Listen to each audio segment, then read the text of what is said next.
اب ایک ترغیب دی ہے، حضرت ابو ہریرہ رضی اللہ تعالیٰ عنہ بیان کرتے ہیں کہ رسول اللہ صلی اللہ علیہ وسلم نے ارشاد فرمایا، جس نے اپنے ماں باپ کی قبر کی ہر جمعے زیارت کی یا ان میں سے کسی ایک کی زیارت کی،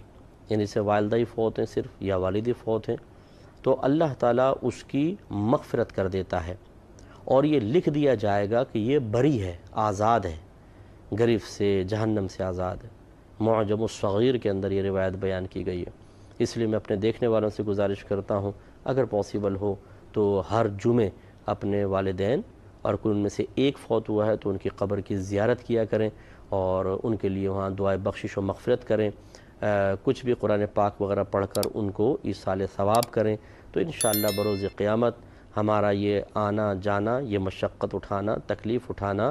باعث مغفرت بنے گا، اور انشاءاللہ پھر ہماری جو نسلیں ہیں، ہمارے بچے ہیں، وہ بھی چونکہ طرز عمل اپنے بڑوں کا دیکھتے ہیں، تو کبھی ہمارا انتقال ہوگا تو یہ بچے بھی انشاءاللہ آ کر اسی طرح